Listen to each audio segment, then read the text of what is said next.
Alright, today we will be going over delta function and impulse force. So basically we want to talk about a special type of force we see very often in real life, which is the impulsing force, and then we talk about how to write it into a differential equation, and eventually how to solve it using a Laplace transform. So first, what is an impulsing force? And the delta function, which is the function we use to describe impulsing force. Okay, impulsing force is very common to see in real life.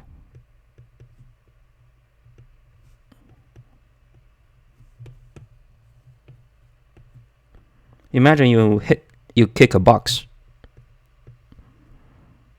Let's just say kick a box. Or you hit an object with a hammer.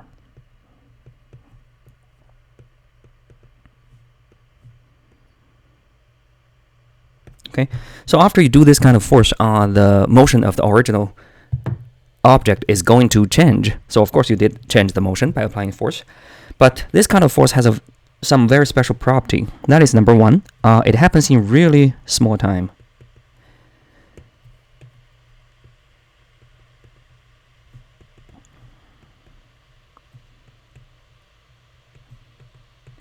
Or even mathematically, we can think about it happens in almost zero time.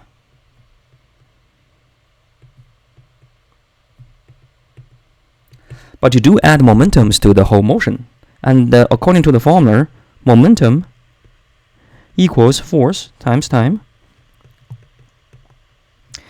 Then what you are going to have is your momentum equals force times time, and you need to offer a finite momentum, say 3 units of momentum or something. And your time is almost zero. That implies your force, which happens in a very short time, is almost infinity.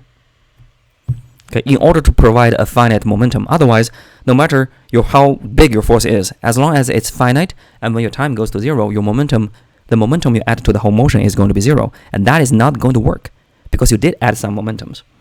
Okay, so you do have finite non-zero momentum. So zero time and non-zero momentum implies, to describe it, your force, mathematically, your force has to go to infinity. Which is difficult because every time we have infinity, we cannot even write it down in a careful way. Okay, so that gives us a difficulty when we try to handle this impulsing force mathematically. Okay. Of course, in real life, your time will never be almost zero. It will be roughly like 0.001 seconds or something like that, so your force is going to be finite. Otherwise, the hammer cannot handle it if it's infinity. But that shows just some mathematical difficulties, because in real life, we really just want to treat the time as almost zero. We don't want to figure out, is it like 0.01 or 0.02? We don't measure it. We just treat it as zero. All right. So how to describe this kind of thing? And that is when we go ahead and try to find something called Delt Function. And this one should describe a force. Okay. What do we want? Well, if we call this delta function delta A, x, and this one should do several things. Delta AT. Okay. Number one, we should make sure that delta A is 0 for all t except at A. That means your force happens at time t equals A. Then delta AT is almost infinity. We cannot say equals, we just say goes to infinity at t equals A. So this is the function which looks like this. Everywhere it's just flat, 0. And here it's very, very tall. Very, very high. Okay, actually infinity high. So that's what we want. And number two, we want the integration of delta A from any time should be finite. Actually, to make it more uniform, we can just make sure that this one equals 1. So this gives you the total momentum. Should be finite. Should be, number one, not 0, even though it's almost 0 everywhere. But because at this point it's infinity, so you can still have some momentum which is finite. Okay. What if you want 3 units of momentum? Then you simply just use 3 delta A at t, which will offer you 3 units of momentum. So we just need to define delta A for momentum equals 1. After that, we can just multiply it with a constant for whatever momentum we want. So basically, this is the way we're going to do it.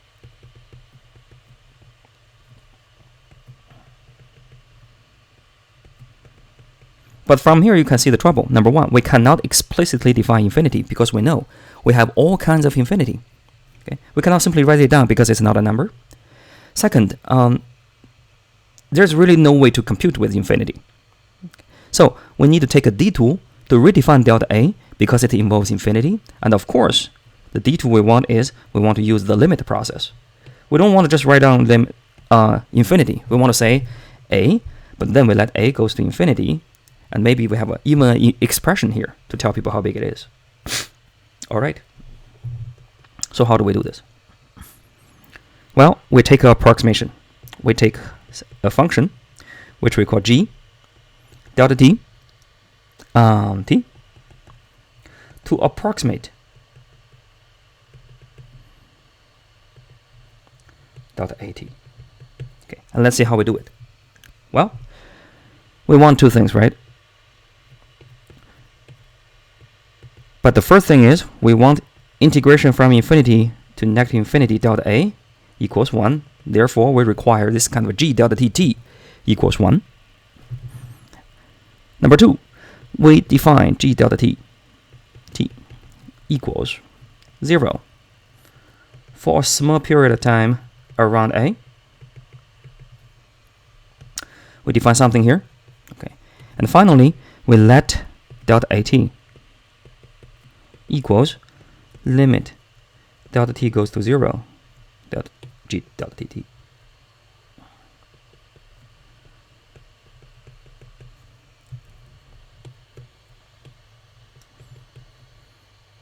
Okay, so let me describe what I'm trying to do here. So what I want to do is I want to define a function which basically looks like this. Okay, which we cannot define because this one goes to infinity. All right, so what we can define is we can define alternatively some function which looks like this, which does not have a 0 interval, but it does have a very small interval for small delta t. And somehow I define the height such that the area here is going to be 1. So the integration of g delta t is going to be 1. All right. Now what I'm going to do is I'm going to let delta t become smaller. Therefore, the interval becomes smaller around around A. But then in order to keep the area to be 1, because that's what we want, the total momentum, this g delta t has to be higher, taller. Okay. Now we can keep squeezing.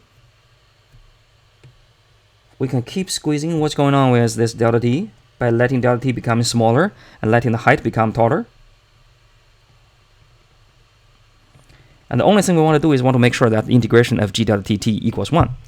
Then, eventually, when we let delta t goes to 0, we do reach infinity for this g delta t at A, and that infinity is quantified as a limit of some quantity we know. Okay? So with that in mind, now we have this. Number 1, it's 0 outside the interval, and within the interval, we just want to make sure that the integration from negative infinity to infinity, which is nothing but the integration from A minus delta t to A plus delta t, okay, g delta t dt, we want it to be 1. Then the easiest way to define this is just we define a rectangle.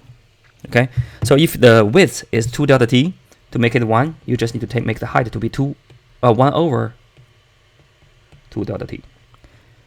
Okay, then delta at is going to be limit when delta t goes to 0, this function.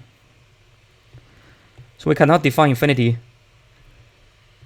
directly, but what we can do is we can define it through a limit process. Okay, so very easily we can do some example. For example, if we want to approximate delta 3t, okay, which is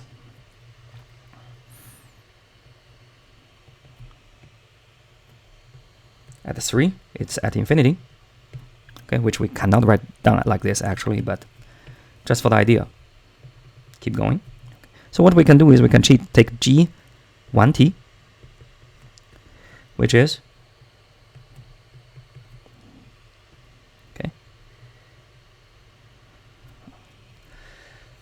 which is going to be 1/2, 0, just say 1/2, 2 minus t minus 4. So the integration is going to be 1.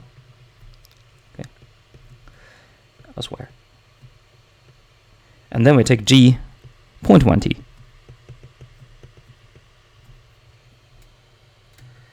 It's going to be from 2.99 to 3.01. Not 2.99, 2.9.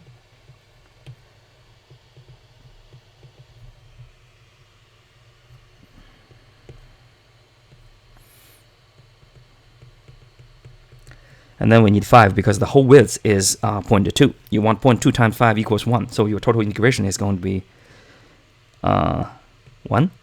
And from here you can see then this one has to be taller. Through this process, you can do g 0.01t and put g 0.001t. Just keep going, and what you can see is the interval horizontally is going to be squeezed further and further and further. Therefore, in order to keep the total integration to be 1, the height of the function kept being pushed to be higher and higher and higher. So finally, we have the definition of delta A, which is a limit process. All right, so that's how we quantify those kind of impulsing force. As long as we know the total momentum, the impulsing force is adding to the whole motion. What we can do is we can actually write a function down to describe those kind of forces, which happens in basically no time. All right. Some examples. Some examples we can solve, and let's take the second order harmonic oscillator. Forget about initial conditions. We can have something like this.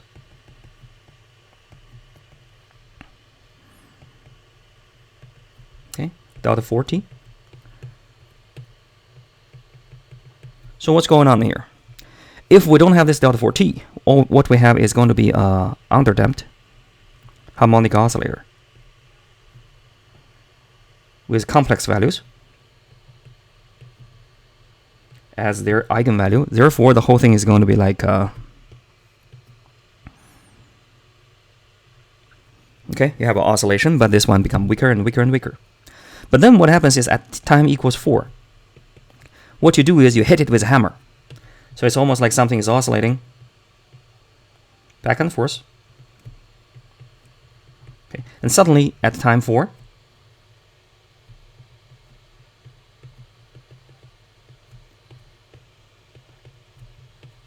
you kick it or you hit it with a hammer, which happens in almost 0 time, and you add 1 momentum of one unit of momentum to the whole motion. Then what's going to happen is probably you are going to bounce this one up again a little bit, and then nothing repeats. Just keep going, okay, and eventually fade away. So that's basically what this impulsing force is going to do to the whole motion. The second thing you can think about is another harmonic oscillator, which we had done before. Okay, if you think about it, we can take y0 be 0 and y prime 0 equals 0. So if everything is like that, basically you have a undamped harmonic oscillator on a very smooth smooth surface, so there is no friction. Then if you initially you don't have any velocity, you don't have any displacement, the whole thing just stays steady. After that, you just hit it at time 0 with a hammer. I keep drawing this, but this hammer should go to this direction. You just hit it with a hammer at t equals 0. Again, with 1 unit of momentum. Then what's going to happen is this one starts to shake because it receives some momentum. It's going to have an initial velocity. Once you have that, this one is going to shake forever because this one never decay. It's going to be a center. Okay. From here, you can see impulsing force is very easy to add to the differential equation. And that doesn't actually make sense because in real life, a lot of things are going to be like this. Even more interesting, you can have something just periodically hit something. Okay, it's almost like an engine. As it rotates, it just hits the bearing again, again, again, again, and again.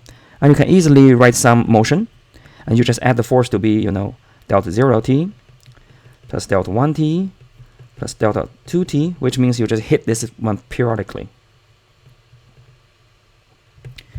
Okay, and forever. Then what you're going to get is something you can write down as a sum notation, which is delta it. So it's really convenient for you to add all kinds of terms to the differential equations.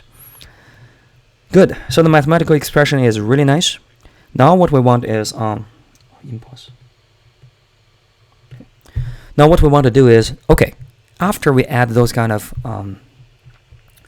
impulsive force to the differential equation, how can we solve it using Laplace transform? Well, we just do Laplace transform on both sides, of course. The left-hand side, we are very familiar with it. We have the property of, when you say a derivative, you times s, you minus the initial value.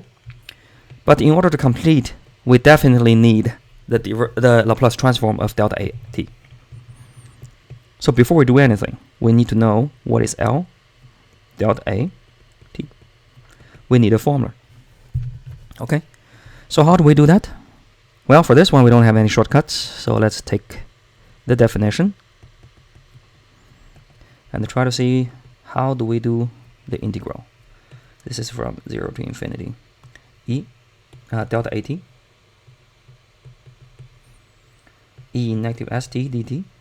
And remember, delta at is very difficult because it has infinity there. So what we can do is we can instead do this.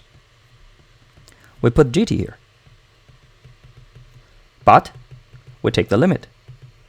So eventually that's still delta t. We actually did a hidden thing here. That is actually we take the limit. The limit originally should be inside, but now we actually put it outside. We exchange it with the integral sign. In general, this is not doable. Okay, you are going to create a wrong answer. But for our case, assuming everything is converging to finite, this is okay. Well, now let's do gt. gt is easy because gt is a simple function and we know the definition. Number one, it's 0 everywhere. Whenever you have a 0, you don't have any integral. So really, you just care about from here to here because it's 0 outside this. Then from here to here, what you got is nothing but this for your gt by definition. All right. Now what do you have? You have 1 over 2 delta t. Okay. You want to have the antiderivative. And then you want a plus delta t, a minus delta t for your variable t. We want to take the limit, so let's clean things a little bit. Let's take this one out. Okay. Let's put this one here. And then we have e to the negative s, a plus delta t, minus e to the negative s, a minus delta t.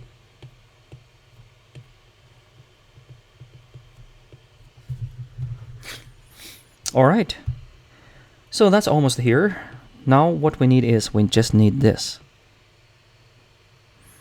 We want to know what is this limit. It's kind of difficult, right? So let me do something to clear things up a little bit. Let ft equals e to the negative st. Okay, so what we have here is nothing but f a plus delta t minus f a minus delta t divided by 2 delta t. Okay, what is it?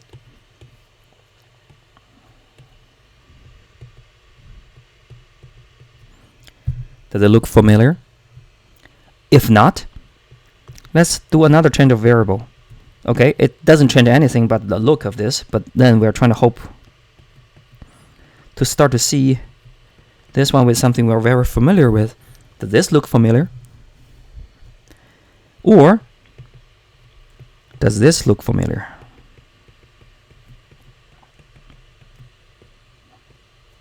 What's that? Well, that is f prime at a. Right? So that's actually the definition of difference quotient, which is how we got the derivatives. What do? We take a point. We take another point. We draw a straight line, and we try to say, well, the second line, if you take the limit. Okay, hold on. We have something like that.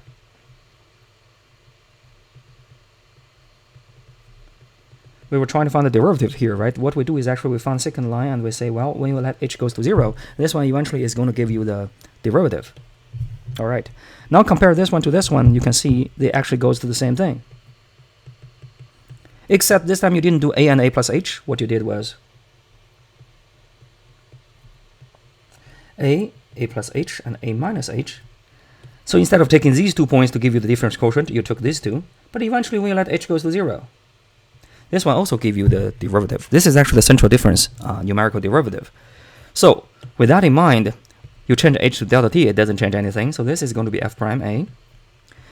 Therefore, if ft equals this, f prime t is going to be, okay, then f prime a, which is this part, now we can finally say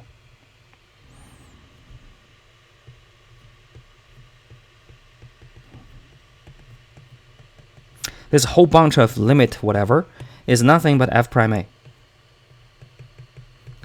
where f prime is negative s e to the negative st, and then you replace your t by a. So finish everything, it's this. I switched the a and s to just make it look nicer. That is going to be the Laplace transform of Delt function.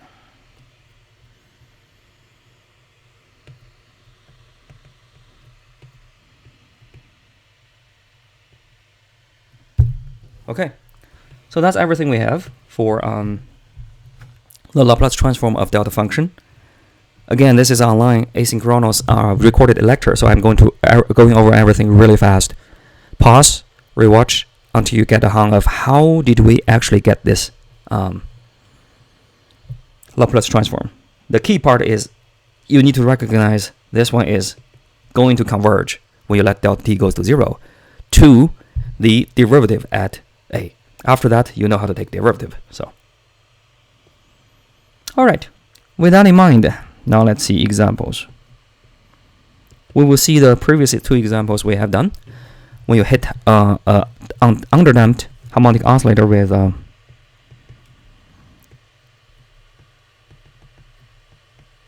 hammer. Okay. Before we just wrote this down, now we need some initial conditions. Okay, oh, not 0, delta 4t. Okay, and then y0 equals 0, y prime 0 equals 1. Oh, exactly the reverse. Okay, so now let's apply Laplace transform on both sides.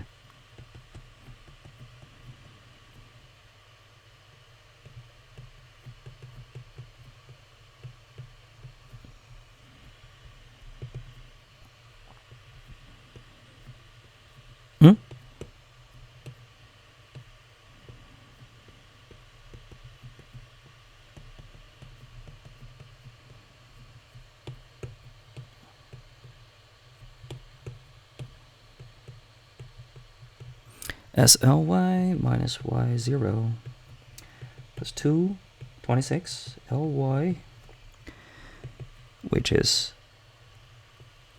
this is 0, this is 1. SLY minus y0, which is 1, minus 0 plus 2SLY minus 2 plus 26 ly, which equals s squared plus 2s plus 26, as we expected from the characteristic equation. Okay. Minus s plus 2 minus s plus 2 equals the right hand side. Okay. Now if delta 4t is not 0, it is not there, you are just going to have 0. Okay. Then your ly is just going to be s plus 2, s squared plus 2s plus 26. Therefore, you are going to have a cosine term. You're going to have a sine term. Okay, when you finish, for sure, if you do the partial fraction. Now we do have the delta 4. We just need to put our delta 4 here. Then what we have is we have another e to the negative as, where a equals 4.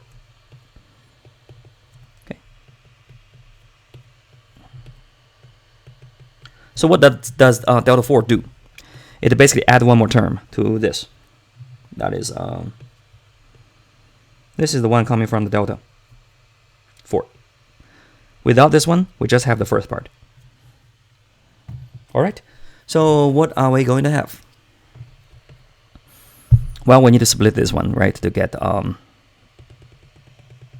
Laplace transforms, the inverse Laplace transform, and make sure we know every single thing. Well, what do we have? The first thing we want to do is we want to check the bottom.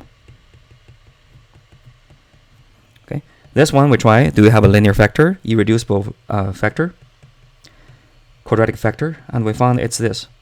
Moreover, we probably want to write this one to be 5 square, then irreducible. And because of that, we have e to the negative t.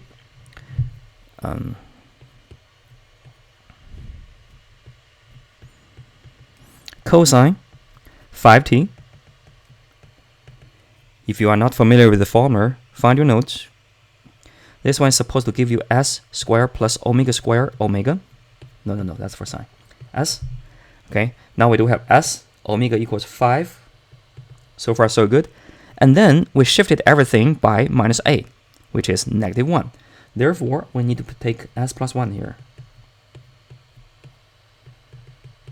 to compensate this e to the negative 2t, negative t coming from here with the shift.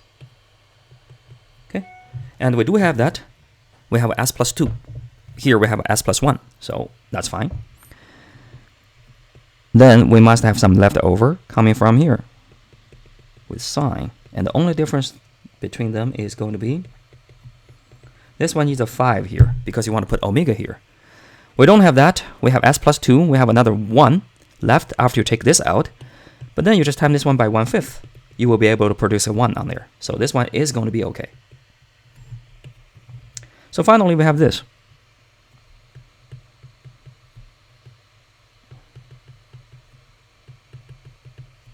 Okay. So now you need to ask yourself, well, what do you have here? You basically have something times e to the negative 4s. Okay. And what does it give you? Well, this part I know. This part gave me 1/5, like we just did, right? 1/5 e to the negative t sine 5t. So basically what I have here is of the format of L f t times e to the negative 4t. Does it look familiar? If not, try to check the heavy-sided function. This one actually gives you a shift where you need to times u4t and ft minus 4 if you multiply your Laplace transform with e to the negative as. Therefore, if this gives you that,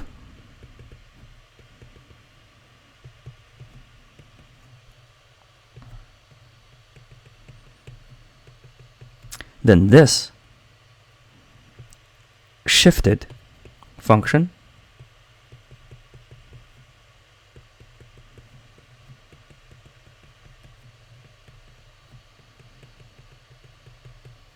give you this times e to the negative force s. So this one gave you a shift. Okay? Or delay. Actually, delay is a better word. Alright, so we have the 3 parts. So let me copy what we had before. S plus 2 plus this.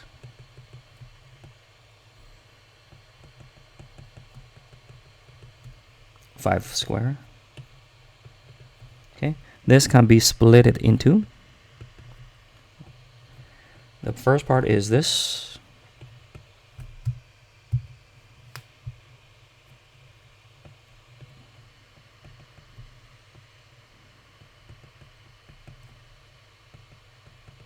And that goes to e to the negative t cosine 5t plus 1 over,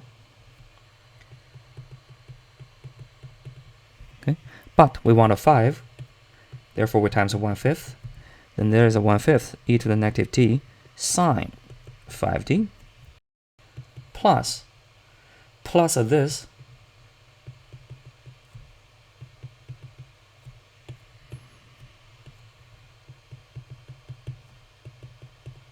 times e to the negative 4s.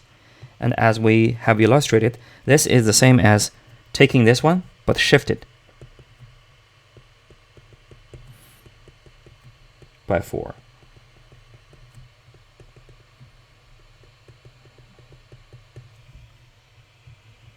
Alright, So that's what we got from the solution.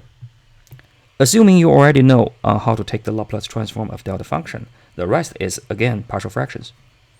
So what does delta function do in this case? It creates another term here. Okay, that creates another term here. And this term basically give you another added delayed term, which kind of makes sense, right? It does not take into effect until time 4. Before that, it's almost like the original solution. But after that, you hit it by everything at time 4. So your solution should change only after time 4. Now, if we draw it, does it match our expectation? We can write down the solution like this. So from here, you can see I put both solutions here. I don't know how to do it efficiently in decimals, so I type them for twice. Without confusion, what you should do is you should take the original solution, and you can see, okay, it's supposed to be going. The orange curve is supposed to decay and basically just decay to almost nowhere after 4. But instead, what you do is actually at time 4, you hit it with a hammer. So instead of going on forever with the orange curve, you actually paste it with another green curve. That is the part which came into effect after time 4, U4. So you can clearly see this one got bounced back, and it's going to oscillate again because you added additional momentum to this one. So finally, this one is going to decay at the same rate, but it's going to last a little bit longer. So that matches what we had before. That's nice. All right. Let's just go over one more example. Once you understand what's going on, it's really there's really nothing to talk about here other than just do the computation.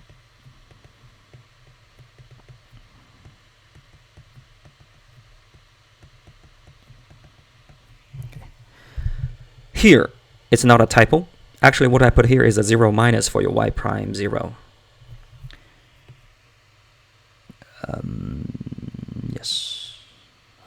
Okay, so this 0 minus means it's 0 from the left-hand side, and you need to think about why I want to do this. I had to make it to be a little bit negative. Okay, I didn't use 0, which means both sides, or this 0 plus. Think about it. Okay, think about it.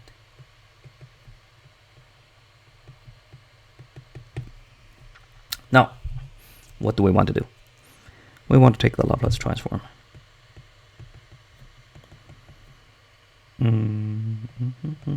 Yes, okay.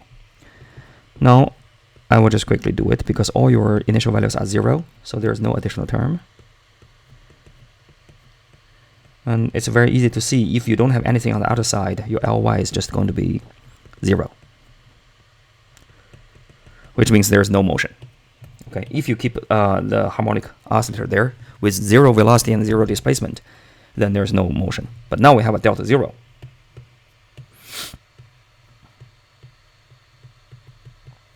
So what's going to happen is this one is going to be delta 0 t e to the negative 0s, which is 1. And then suddenly everything starts to oscillate. Remember, sine 2t, you need a 2. Okay, therefore you need to have a 1/2. Yeah, let me do this.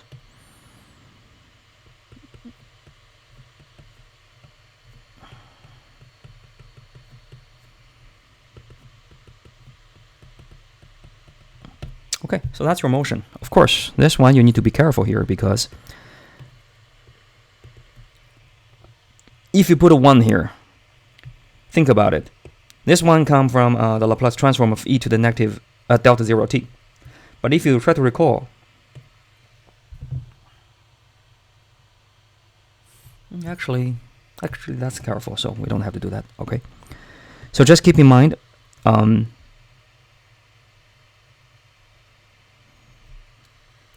this one is going to be this for sure.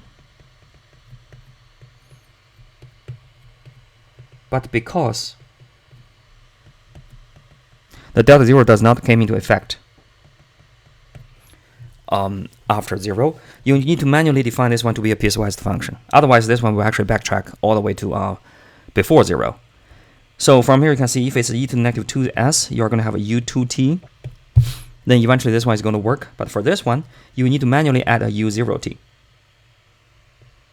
because it's shifted. Okay, so it's a little bit different from just having one.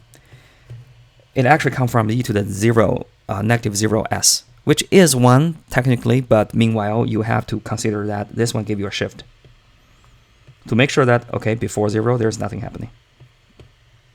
Okay, so times u0t. This is very easy to forget because you see 1, you get excited, right? But what you have here is technically 1, but the shift is still there. Okay, so what happened is very easy to see. Before that, you have 0 motion. Suddenly you were hit by the hammer, and then you start to oscillate forever because it's undamped harmonic oscillator. Okay, equal amplitude all the time. There's no friction, so this one goes forever. Okay, so that's basically how we do delta impulsing force. It's really, there's really nothing to talk about this one other than, you just have one more Laplace transform to memorize, and hopefully after you finish, you are still able to do the partial fractions. The only thing that was mentioning is probably due to this very special Laplace transform.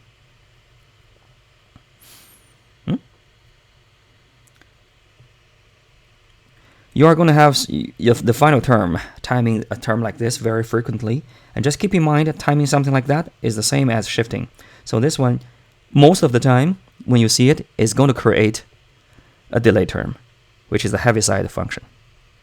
Okay. It's very common to see because they just match each other. And the rest difficult part is just, recognize whenever you should actually apply this delta function in real modelings in physics, for example. Like we said, when you kick a box, you should do that.